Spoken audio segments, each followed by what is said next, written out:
WNST, Towson, Baltimore, and WNST.net.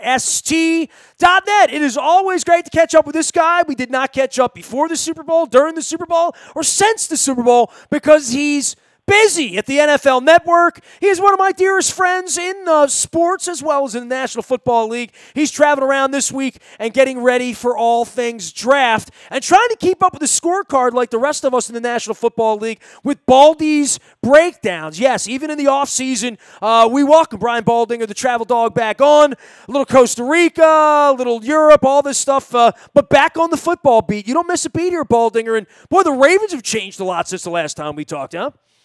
They have. I mean, who would have ever thought Terrell Suggs wouldn't have finished his career in Baltimore and left to go to Arizona and to lose a young Zadarius Smith and CJ. I mean, there was a lot of defections, a lot of changes, but obviously, that's to be expected in some degree in the NFL right now, but it is Eric DeCosta's turn to run that organization, so it'll be the first year that a draft will not be headed by the great Ozzie Newsome. So all eyes will be on Eric and some of the decisions that they made in preseason and some of the decisions they'll make heading into the draft.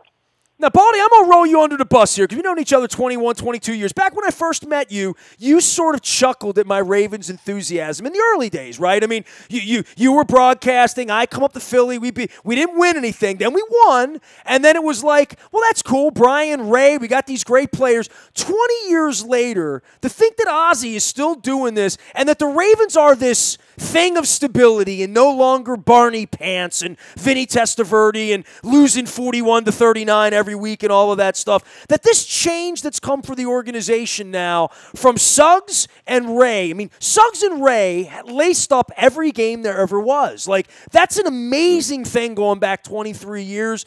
But Earl Thomas decides to sign up. And then they go to New Orleans and they pick up a back. And then they go out and they pick up a special teams player. And then they make a change here and a tweak there, and they say, let's get ready for the draft and let's stay under the radar on these sandwich picks we're going to be getting and all that stuff. But they sign a Hall of Famer after losing C.J. Mosley. Baldy, I did 4 hours of their rebuilding and tearing it down, and by the end of the day, they had spent $80 million and signed a bunch of football players again. There's a reputation here for the Ravens that guys like Earl Thomas want to come here and prove themselves still, right? Well, I thought Earl Thomas was the number one player in all of free agency. I thought he was the best safety by far out there. Wow. And he changes the game.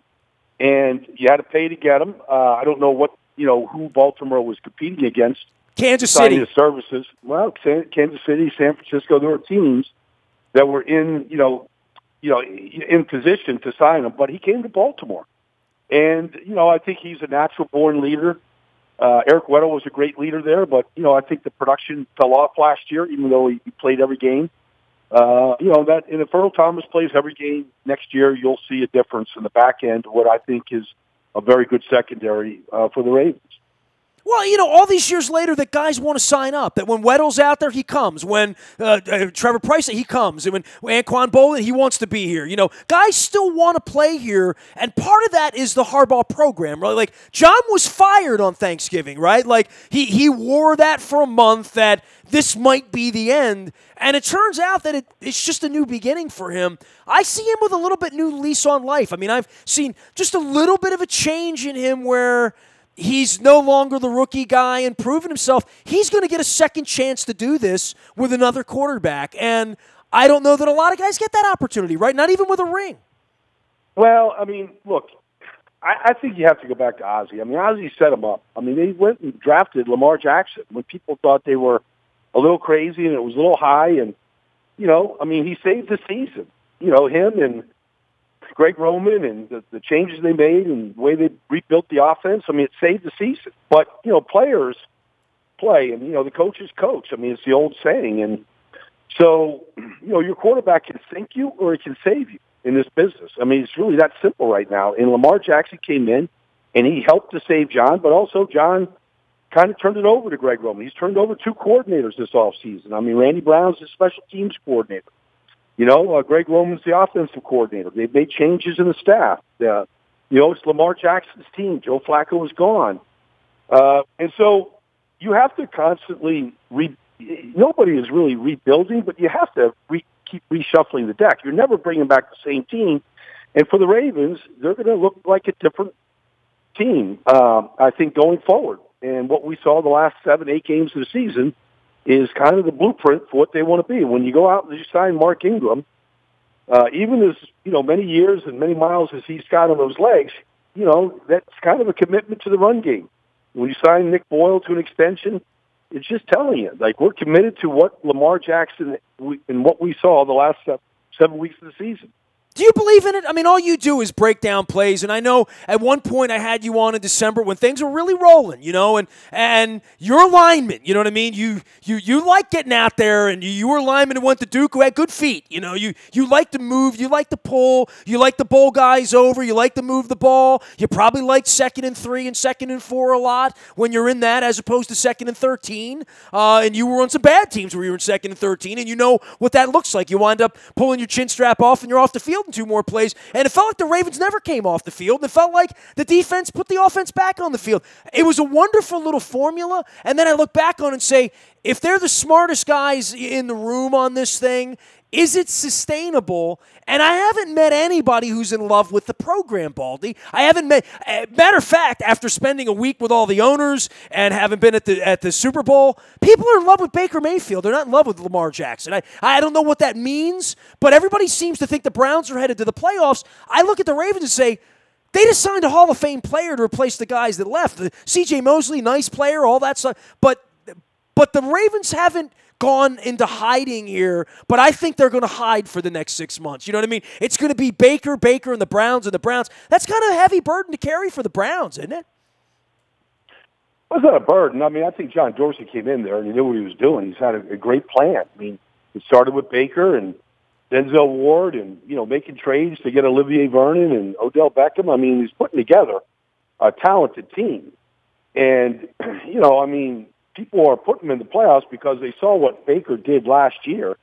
And if you can't throw it down the field with some sort of success, you're going to have a hard time winning. And so I'm not writing the Ravens off at all. I mean, if you looked at Jared Goff after his rookie season, you'd say the Rams were going nowhere. But, he flourished in his 2nd and 3rd years, and now they're a team to beat in the West.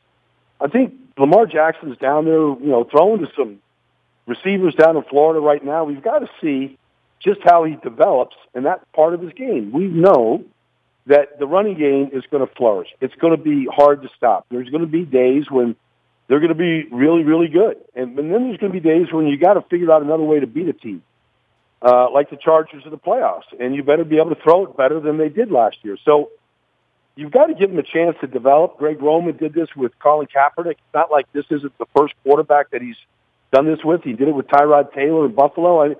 I just think you got to give Greg Roman, the staff, Lamar Jackson a year to kind of develop. Nobody is a finished product in the rookie season. Nobody. Troy Aikman would have been out of the league in this current climate after his rookie season. He had never been a Hall of Fame quarterback.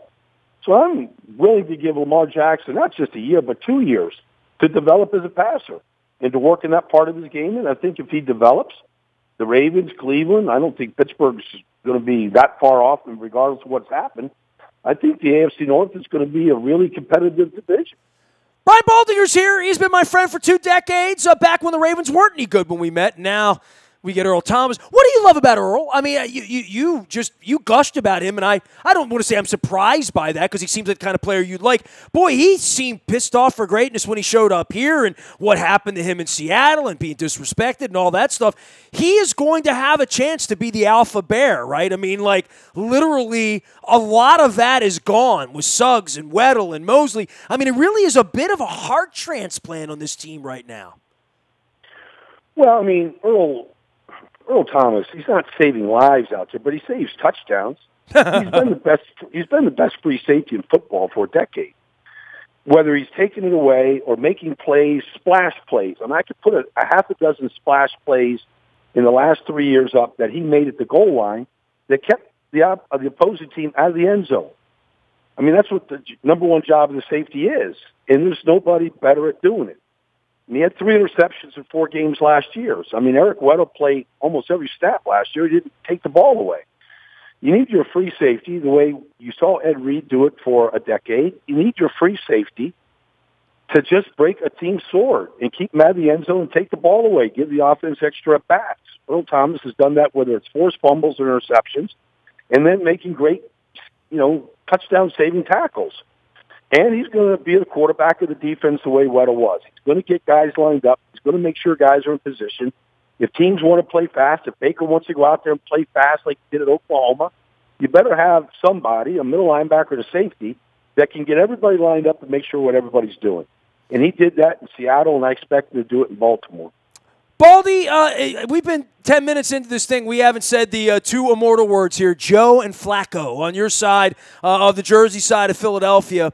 Flacco going to Denver, it is amazing, right? Like, the Seahawks don't want to give Earl Thomas money, and you're calling him the best player and dominant and a Hall of Famer and all that stuff. And Seattle says, bye-bye. I mean, like, that would be like the Ravens saying bye-bye to Ed Reed or Ray Lewis in their prime, which they did, or even Suggs in their prime. But Seattle said bye-bye. Joe Flacco, meanwhile, 34, throwing the ball better than he had ever really thrown it in August and September before he was injured. And John Elway says, come on in. We think you're in your prime. We think you're the 3 to 4 year quarterback here to get us to our next Super Bowl. And Ozzie and Eric said, maybe not so much. It is amazing how these guys move around, and the availability of Odell Beckhams and the availability of Antonio Browns who play them, or Le'Veon Bell, who I think maybe 2 years ago you said was, and Coach Billick said the same thing, one of the more dominant players in the sport. Guys are moving around in football, and you can go pick up a special player if you're willing to write a check, as the Ravens did with Earl Thomas. But in the case of Flacco, I can't find anybody outside of Jaws and Salpow that believe that he's going to win a playoff game in Denver. Well, I think he's going to have a real good head coach in Vic Fangio. I mean, I think it's going to be a big difference. I think that's the big change in Denver right now. You've got a proven defensive coordinator that's going to have a top 5 defense in this league. They were the number 1 defense in football a year ago. They were the number 1 defense in San Francisco when he was there. They led the league in takeaways last year. They led the league in takeaways in San Francisco. I mean, there's a track record to Vic Fangio. Now, there's a lot of things that they have to do in addition to bringing Joe Flacco in. But I think bringing Vic Fangio in, was a big start. Like so much of what you do at the quarterback position, or even all these positions, are just financially driven. I mean, if you look at the teams that are winning Super Bowls right now, and you take Manning and you take Brady out of the mix, I mean, it's quarterbacks on their rookie contracts. It's Russell Wilson. It's Carson Wentz, although Nick Foles finished the season for him. It's Joe Flacco. Joe Flacco. I mean, you're seeing it. So you get Lamar Jackson for 4 more years right now to make a run. And that's really going to be the formula. Can you get a quarterback on his rookie contract? That's why you draft him in the first round, so you get him for 5 years. Can you put a team together while financially you've got so many more resources, besides paying your quarterback $25 million, to build the rest of the team around him? And that's really what you're going to see in this league, and that's the trend. I mean, Tom Brady, just breaks that mold, but outside of that, that's going to be the trend. Can you get the guy on the rookie contract, Baker Mayfield? You better make a run in those first 4 or 5 years. Otherwise, you're going to be Joe Flacco, and it's just going to be Aaron Rodgers. You're going to be a guy that won it early. It's going to be hard to win it late. You just don't have enough resources that you can spend for the other positions necessary. Baldy, give me a couple teams that you've seen in the offseason here, other than the Browns, because everybody's on the Browns band, and obviously they've upgraded their talent. They were a 2-win football team 2 years ago. They're a much better team on paper, but some other teams have moved around. I mean, I don't know what Nick Foles means in Jacksonville, but there's certainly something. We got 8 new coaches moving around in different places. I sat out, and it is a time of sort of wonderment, no matter who your quarterback is, no matter what your circumstance is. I mean, the Arizona Cardinals think this kid's going to save them in the draft, right? So, everyone has a story to get to 10 wins this time of the year, right?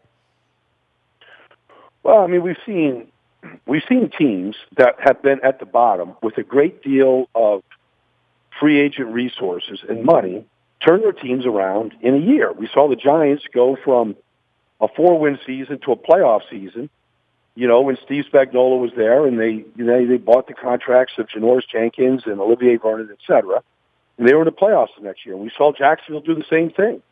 Maybe the Raiders, maybe the 49ers will be those teams this year. I mean, they spent an awful lot of money. And you could debate whether the players are worth it. I mean, I thought you had to be a great player to get, the richest contract in history at your position. But, when these teams have this kind of money, they kind of just throw it loosely around. But, I could see Nick Foles being a guy that could get things done in Jacksonville right now. I mean, he's a very good quarterback. He's better than what they've had. If you get Leonard Fournette and the offensive line back healthy, you're going to have a bona fide rushing attack and a good offensive line. Now, defensively, they fell apart last year, but they're still very talented. And they're very capable of being a top 3 to 5 defense in the league. I mean, I can see them turning things around pretty quickly. Baldy, where'd you stand on the pass interference and rules changes and all the hullabaloo that Sean Payton, along with Andy Reid and some others, tried to create last week out in Phoenix? Well, it happened awfully fast, and we've seen knee-jerk reactions to plays that happen specifically either on national TV and in big audiences or in the playoffs. Tuck rule. And you almost felt like they had to do something. They had to do something for the Saints so that something like this can't happen again. Now, it's going to open up another can of worms. It's going to create more stoppages in play. It's going to lead to more and more challenges in other areas. I don't know that. Now that play was, pretty. I don't think you can get that play wrong in replay in that Saints-Rams game. But there's going to be some challenges in some of these offensive and defensive pass interference penalties, and we're going to go to, Gene Steratore in the CBS booth, and Jim Nantz is going to say, "What do you see, Gene?" And Gene's going to say, it looks pretty close to me. And we're not going to get anything definitive because it's such a subjective play. So I don't know that it's really going to fix anything, but it does temporarily put a Band-Aid over an issue that came up. And, the next thing is, we're going to have all-star crews or we're going to keep crews together. I mean, that's what Sean Payton was really, basically spending a lot of his time talking about at the owners' meetings was, if that wasn't an all-star crew in New Orleans on that Sunday, Championship Sunday, maybe they would have overturned that call or gotten that call right. And so that's going to be the next step is, are we going to see all-star crews or not? He is Brian Baldinger. He will be traveling the universe, speaking the gospel of football and doing Baldy's breakdowns. I mean, that's an off-season thing too, right? Yeah, the Baldy's breakdowns, that's going to be hot and bothered to come draft time, right? Well, it is. So we've been doing a bunch at the NFL Network and a lot of draft shows. Just did one on Greg Little the other day, from talented tackle from Mississippi, and doing it on some of these prospects. I mean, if you look at Devin White and, Trayvon Williams, I mean, there's some really good players in this draft. So I've been sort of showcasing some of their abilities and just bringing some attention to some people that you might not know about. A Trayvon Wesco at West Virginia. Just got done talking to Mike Gundy at Oklahoma State and Dana Holgerson, who left West Virginia to go to Houston now, and talk about a lot of the players that are coming out of the draft. Just all those guys out in Los Angeles. So it never really stops here. Nestor just trying to find some information out about some of these guys and some of the vetting that has to get done here between now and April 25th. You going to run a team like Mayock at some point? I mean, just graduate and go run the Raiders or something like that? Well, I've had 3 weeks of vacation so far, Nasty, and I don't think Mayock has had any. And I plan on having 3 more weeks, and I don't think Mike's going to take 3 weeks. So, what do you make of that? I mean, people in the game and out of the game. If they don't give me 6 weeks of vacation time, Nasty, I don't think I'm taking that job. It was fun watching May. I mean, that is an amazing thing, right? That's a story worth watching. Certainly from your respect as a friend of yours, right? No, well, I mean, I was here at NFL Films, so Mike's kind of got his opportunity at NFL Network, and and kind of became our draft expert, and took it real serious, and did it a year round, and honed his skills. And so we'll see what they're like now. We'll see if he can match wits with Eric DeCosta and Howie Roseman and John Dorsey and some of these other guys out there trying to build these teams. It's a whole new day, man. We'll be watching the draft, watching you, following you out on Twitter, as always, and on the NFL Network. Hey, man, I thought we were going to get a Stone show in, but, apparently Mick is not in the same kind of shape that you and I are in, right? Well, I don't think he's taken any hot yoga classes lately. Maybe that's all he needs to get, just burn some of those toxins out of his system. I love it. Baldy, love you, appreciate you, and I'll see you further on up the road, man. We'll get a concert together in Philly before it's all over, all right? You just give me a buzz, Nasty. I'm here all the time. Billy Joel's playing Oriole Park at Camden Yards. Come on down here. We'll see the Piano Man. That's your man. Come on.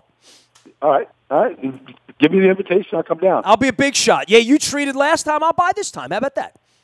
All right, Nasty. You got it, buddy. Always a night under the stars with William Joel.